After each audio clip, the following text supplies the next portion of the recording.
मुलुकको सार्वभौमसत्ता र भौगोलिक अखण्डता अक्षुण्ण राख्न देशको सिमानाको स्पष्ट अभिलेख अर्थात् सम्पूर्ण भूभाग स्पष्टसँग देखिने नक्सा अत्यावश्यक हुन्छ। नेपाल एकीकरणका बखत विश्वकै 17 सार्वभौमसत्ता सम्पन्न देशमध्ये एक भएको गौरवमय इतिहास बोकेको हाम्रो देश अनगिन्ती साहसिक कार्यहरूको गौरव गाथाले हाम्रो इतिहास भरिएको छ।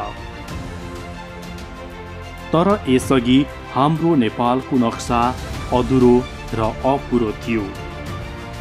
अहिले सरकारले सुगौली सन्धिले कायम गरेको नेपालको सम्पूर्ण भूभाग समेटिएको अद्यावधिक नक्सा जारी गरेर ऐतिहासिक काम गरेको छ।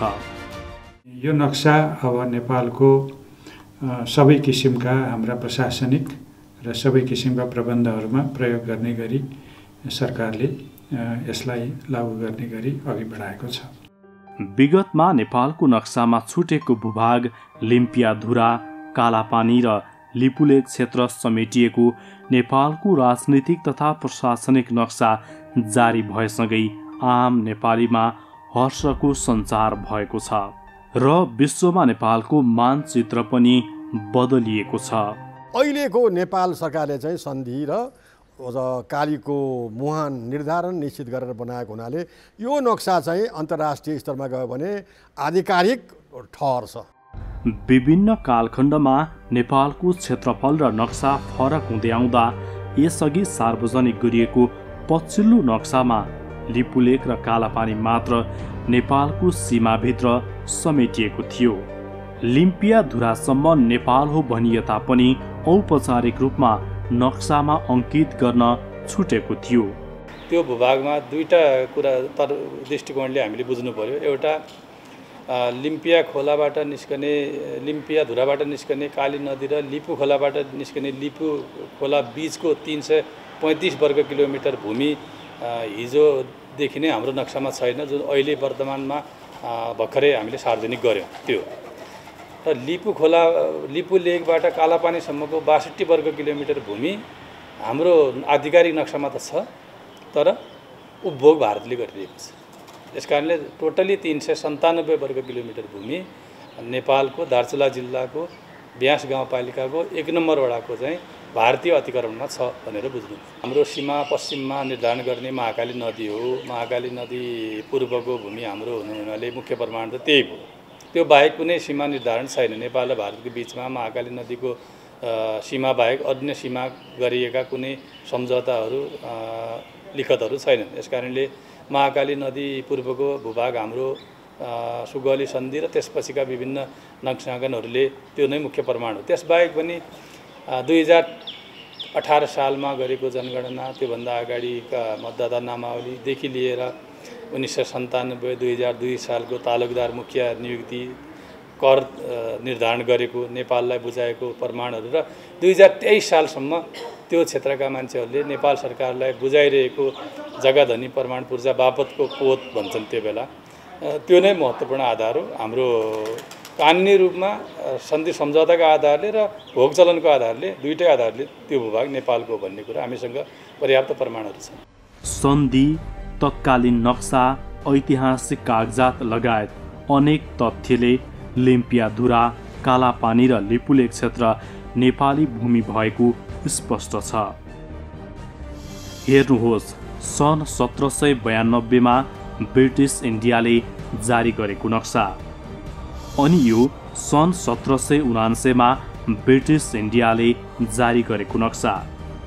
सन् 1816 मार्च 4 तारिखमा सुगौली सन्धि भएको 7 वर्षपछि सन् 1823 मा ब्रिटिस इन्डियाले जारी गरेको नक्सा यस्तो छ। तर विक्रमसम्म 2032 सालमा नेपालले जारी गरेको नक्सामा भने नेपालको भूभाग अधुरो छ। तर अहिले 2077 सालमा जारी भएको यो नक्सा पूर्ण भएको छ। यसले नेपालको भौगोलिक अखण्डतालाई कायम गरेको छ। सन् 1816 मार्च 4 मा भएको सुगौली सन्धिको धारा 5 अनुसार काली नदी र त्यस पूर्वको भूभाग नेपालको हो। सुगौली सन्धिले नै नेपालको सीमालाई स्थिर बनाएको हो। नेपालको सिमाना सम्बन्धमा सबैभन्दा आधिकारिक दस्तावेजको रूपमा यही सन्धिलाई लिइन्छ।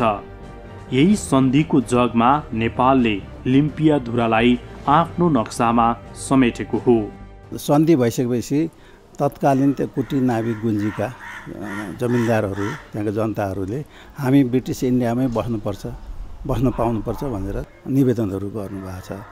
त्यो निवेदनको उत्तरमा तत्कालीन मुख्य सचिव, दिल्ली स्थित ब्रिटिस इन्डियाका मुख्य सचिव जोन एडमले कुटी गुन्जी नाभी काली पूर्व पर्छन् अनि नेपाल सरकारलाई नै सरेन्डर गरिदिनु, बुझाइदिनु भनेर लेखेको चिठी एउटा त्यो अर्को प्रमाण भयो।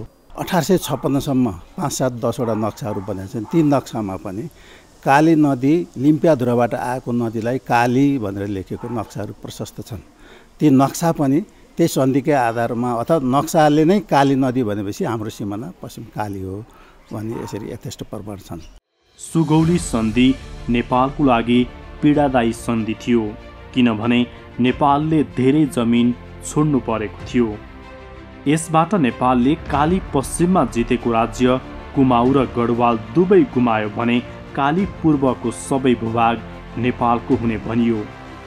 काली पूर्व भन्नुको अर्थ हो महाकाली नदीको उद्गमबाट पूर्वको भूभाग र लिम्पियाधुरा नै महाकाली नदीको उद्गम हो भन्ने यथेष्ट प्रमाण छन्। ती प्रमाण यी ऐतिहासिक नक्साहरू हुन्। हामीसँग भएको जुन डकुमेन्टहरू छन् तिनीहरूलाई चाहिँ पहिला चाहिँ एउटा चाहिँ लिपिबद्ध गरेर भनौँ न त्यो वार्तामा जाने मान्छेहरूलाई चाहिँ उपलब्ध गराउनु पर्यो। उहाँहरूले चाहिँ त्यस अनुसार काम गर्नु पर्यो। तर थप चाहिँ प्रमाण खोजिरहनु जरुरत छैन। 2 जनवरी 1816 जारी गरेको ब्रिटिस भारतको नक्सामा स्पष्टसँग लिम्पियाधुराबाट आएको नदीलाई नै काली नदी भनिएको छ। बेलायती संसदले पारित गरेको ऐनअनुसार सन् 1827 बनाइएको गढवाल कुमाऊको नक्सामा पनि लिम्पियाधुराबाट उद्गम भएको नदीलाई नै महाकाली भनिएको छ। लिम्पियाधुराका स्थानीय बासिन्दाले जग्गाको तिरो बुझाएको रसिद 2018 सालको जनगणनामा लिम्पियाधुराका जनताको पनि गणना भएको, 2015 सालको मतदाता नामावलीमा पनि त्यहाँका जनता समेटिएको जस्ता ऐतिहासिक तथ्यलाई पनि नेपाल सरकारले प्रमाणका रूपमा लिएको छ। बहुतका नक्साहरू यसका प्रमाण हुन्। अनि तात्कालीन समयमा त्यहाँ बसेका जनताहरूलाई बाली कहाँ बुझाउने भन्दा नेपालमै बुझाऊ, तिरो भरान कहाँ गर्ने भन्दा नेपालमै गर भनेर इन्डियाले भनेको लिखित रूपमा दिएका चिजहरू पनि हामीसित छन्। र त्यहाँका जनताले तिरो तिरेका, बाली तिरेका रसिदहरू पनि हामीसित छन्। त्यसको साथमा 18 सालमा जनगणना गर्ने मान्छे मै भन्ने भैरव रिजाल जस्ता जिउँदा प्रमाण हामीसित छन्। अनि त्यहाँका जनताले 15 सालका निर्वाचनमा मतदान गरेका मतदाता नामावलीका पनि हामीसित छन्।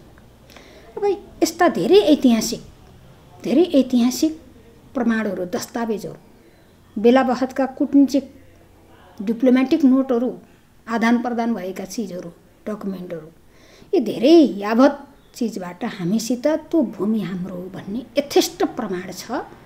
यथेष्ट प्रमाणकै आधारमा नेपालले दावा गरेको हो। विषय किन टुङ्गिएन? हिजै टुङ्गिन पर्ने विषय हो। टुङ्गिनको निम्ति ढिलो भयो, धेरै वर्ष ढिलो भयो र आजका दिनमा आयो। अहिलेको सरकार राष्ट्रियता संरक्षणको निम्ति प्रतिबद्ध सरकार, हामी दृढ सङ्कल्पका साथ अगाडि बढेका छौँ। 2018 सालको मेरो राष्ट्रिय जनगणनाको योगदान मैले उल्लेख्य भएर आयो, ऐतिहासिक भयो, प्रमाण पनि भयो। त्यसले गर्दा मलाई गौरव लाग्यो। सुगौलीपछि 1845 को सीमा स्तम्भ निर्माण सम्झौता र 1860 को नयाँ मुलुक सन्धि एवं ब्रिटिस सङ्ग्रहालयमा सुरक्षित सुगौली सन्धि अघि तयार भएको स्केच म्यापले समेत लिम्पियाधुरा मुहान भई पश्चिमबाट पूर्वतर्फ बगेको नदीलाई काली भनिएको छ। 2032 साल अघिसम्म नेपालले आफ्नो नक्सा आफै छापेको थिएन। नेपालको नक्सा पनि ब्रिटिस भारतले छापेको हुनाले कुनै बेला लिम्पियाधुरा समेटिएको पूर्ण नक्सा हुन्थ्यो भने कहिले अपुरो हुन्थ्यो। नेपाली भूमि कालापानीमा भारतीय सेनाले अड्डा जमाएको दशकौं भइसकेको छ। हालै कालापानी हुँदै लिपुलेक भन्ज्याङ भएर तिब्बतको मान सरोवर ताक्लाकोटसम्म पुग्ने सडक निर्माण गरिएको छ। भौतिक पूर्वाधारको असुविधा, भौगोलिक विकटता, मौसमको प्रतिकूलता र सञ्चार सम्पर्कको असुविधाका कारण पनि त्यहाँ भइरहेका गतिविधिका बारेमा समयमै जानकारी नहुनु स्वाभाविक हो। सरकारले यसअघि नेपाल भारत सीमा क्षेत्रमा नेपाली भूमिमाथि अतिक्रमण भएको भन्दै भारत सरकारलाई औपचारिक पत्राचार गरेको थियो। सडक बनाउने बारे चीन र भारत बीच मात्र गरिएको द्विपक्षीय सहमतिबारे त्यस बेला नै नेपाल सरकारको तर्फबाट आपत्ति जनाइएको थियो। भारतको प्रतिक्रियालाई हामीले हेरिरहेका छौँ, त्यसका अन्तर्यहरूलाई पनि हामीले केलाइरहेका छौँ। फेरि पनि नेपाल सरकारको स्पष्ट र अविचलित अडान भनेको प्राप्त ऐतिहासिक तथ्यहरू, प्रमाणहरू, सन्धिहरूको आधारमा यसलाई समाधान गरिनुपर्छ। इतिहासका नसुल्झिएका विषयहरू वर्तमानमा बाधक बन्नु हुँदैन र नेपाल भारत सम्बन्धलाई चाहिँ समाधानका लागि, यसलाई अझ माथि उठाउनको लागि चाहिँ यस्ता समस्याहरूको जति छिटो समाधान गर्न सकियो त्यति छिटो चाहिँ नयाँ स्तरको सम्बन्धलाई अगाडि बढाउन सकिन्छ भन्ने मान्यता राख्दछु। नेपाल भारत सम्बन्धका जुन बहुआयामिक पक्षहरू छन् त्यसभित्र यो इतिहासले बाँकी छोडेको एउटा समस्या मात्रै हो, आजको समस्या होइन, आजका सरकारहरूले उत्पन्न गरेका समस्या पनि होइन। त्यसपछि इतिहासको नसुल्झिएको मुद्दाको रूपमा लिने हो भनेदेखि इतिहासका यी बारीहरूबाट मुक्त भएर नयाँ युग सुहाउँदो सम्बन्धलाई अगाडि बढाउन सजिलो हुन्छ। भारत सरकारले त्यही दृष्टिकोणका साथ समस्याको समाधानमा रचनात्मक पहल गरोस् भन्ने हाम्रो अपेक्षा छ। राष्ट्रपति विद्यादेवी भण्डारीले संसदमा प्रस्तुत गर्नुभएको सरकारको नीति तथा कार्यक्रममा पनि पूर्ण नक्सा जारी गर्ने उल्लेख छ। नीति तथा कार्यक्रममा सरकार आफ्नो जमिनको रक्षाको लागि प्रतिबद्ध रहेको उल्लेख छ। ऐतिहासिक सन्धि, नक्सा, तथ्य तथा प्रमाणका आधारमा कूटनीतिक माध्यमबाट मित्र राष्ट्र भारतसँगको सीमा सम्बन्धमा विगत लामो समयदेखि बाँकी रहेका र समयसम्म उठिरहेका विषयहरूको समाधान गरिनेछ। लिम्पियाधुरा, लिपुलेक र कालापानी क्षेत्र नेपालको भूमि हो र त्यसलाई प्राप्त गर्न ठोस कूटनीतिक पहल गरिनेछ। तदनुरूप नै छुटेको भूमि समेत समावेश गरी नेपालको नक्सा जारी गरिनेछ। लिम्पियाधुरा, लिपुलेक र कालापानी हाम्रै हो भन्ने भावनालाई 5 जेठ 2077 मन्त्री परिषदले स्वीकृत गरी 7 जेठमा सार्वजनिक गरेको पूर्ण नक्साले पहिलो पटक आधिकारिक रूपमा सम्बोधन गरेको छ। जेठ 6 गते सङ्घीय संसदको रोस्ट्रमबाट प्रधानमन्त्री केपी शर्मा ओलीले नेपाल तथ्य र प्रमाणको आधारमा प्रस्तुत हुने बताउँदै कूटनीतिक संवादको माध्यमबाट समस्या हल गर्न भारतलाई आह्वान गर्नुभएको थियो। अहिलेको सरकारको तर्फबाट म भन्न चाहन्छु, यो कुनै तमासा गरिएको होइन, यो देखावा गरिएको होइन, यो यथार्थमा फिर्ता लिनका निम्ति गरिएको हाम्रो भूभाग हो र हामी फिर्ता लिन्छौँ। अब लिम्पियाधुरा, लिपुलेक र कालापानीको विषय ओझ्याल पर्न वा सेलाउन दिइने छैन, यसको निष्कर्ष निकालिन्छ। यसको यो हाम्रो भूभाग हामी फिर्ता लिएर सोच्छौँ। त्यस कारण हामीले यसमा कोही रिसाउँछ कि भनेर हामीले अर्गेल गरेको भए पो रिसाउँछ कि भन्ने ठान्नुपर्ने आवश्यकता, हामीले अर्गेलै गरेको छैन। त्यसकारण यस विषयलाई सेलाउन पनि दिँदैन र कूटनीतिक वार्ताको माध्यमबाट ठोस पहल गरिनेछ र यो भूभाग फिर्ता ल्याइनेछ। कहिल्यै उपनिवेश बन्नु नपरेको नेपाल र सन् 1947 बेलायतबाट स्वतन्त्र भएको भारतबीच सुमधुर सम्बन्ध भए पनि कतिपय सीमा समस्या भने विद्यमान छ। नेपालले भारतीय पक्षबाट विभिन्न सीमा क्षेत्रमा अतिक्रमण र हस्तक्षेप खेप्दै आएको छ। त्यसबाट नेपाली जनताका बीचमा भएको भारतप्रतिको दृष्टिकोणमा नकारात्मक प्रभाव पर्या भारतले बुझ्या होला। हामी सानो छौँ, तर नेपाल जस्तो मित्रलाई, नेपाल जस्तो सदियौँदेखि मित्र जोसँग कुनै खालको कचपच छैन, त्यस्तो मित्रलाई र त्यहाँका जनतालाई भारतका प्रति सदैव चिसो पस्ने काम भारतले गर्छ भनेर कसरी विश्वास गर्नु हुँदैन भन्ने कुरामा हामी सबै प्रष्ट छौँ। भारत पनि अब त प्रष्ट भइसक्यो होला भन्ने मैले आशा गरेको छु। भारतसँग सीमा जोडिएको नेपालको सुस्ता, महेशपुर, लिम्पियाधुरा, कालापानी लगायत क्षेत्रमा भारतले अतिक्रमण जारी राखेको छ। यसलाई नेपाली जनताले समय समयमा प्रतिरोध गर्ने गरेका छन्। सीमा क्षेत्रको विकट भूगोल र नेपालको प्रशासनिक उपस्थिति नहुनुको फाइदा भारतीय पक्षले उठाउँदै अतिक्रमणको प्रयास भएको छ। अहिले लिम्पियाधुरा, लिपुलेक र कालापानी माथिको नेपालको हकका सम्बन्धमा सिङ्गो देश एकताबद्ध छ। लिम्पिया खोलाबाट बग्ने महाकाली नदी पूर्वको भाग नेपालको हाम्रो माग चुनै छ। अरू सम्बन्धमा चाहिँ यो अब के यो चाहिँ अब अरू कुराको सम्बन्धमा अब हामीले वार्ताबाटै हाम्रो भूभाग हामी पाउनुपर्छ, हामी सबै लाग्नुपर्छ भन्ने कुरा हो। यो प्रश्न पटक पटक लिपियाधुरा, लिपुलेक, कालापानीको सम्बन्धमा पटक पटक आवाज उठिरहेको छ, जुलुसहरू प्रदर्शनहरू भइरहेको छ, नोटहरू डिप्लोमेटिक नोटहरू पठाइएको छ कुराहरू, तर समाधान भएन। अतिक्रमित सीमाहरू फिर्ता गर्ने सम्बन्धमा कालापानीबाट भारतीय सेना फिर्ता पठाउने सन्दर्भमा देशका सबै राजनीतिक दल र शक्तिहरूका बीचमा साझा अवधारणा तयार गरी उपयुक्त रणनीति र कार्यनीति तयार गरी अगाडि बढ्नको निमित्त आग्रह गर्न चाहन्छु। राष्ट्रियता, भौगोलिक अखण्डता र सार्वभौमसत्ताप्रति हाम्रो अटल आस्था र विश्वास छ। ऐतिहासिक तथ्य, प्रमाण र राष्ट्रिय शक्तिहरूको एकताबद्ध सङ्कल्पले नेपालले आफ्नो भूमिमाथि आफ्नो स्वामित्व कायम गर्न सक्छ र अतिक्रमित सीमा क्षेत्रको रक्षा गर्न सक्छ भन्नेमा कुनै सन्देह छैन।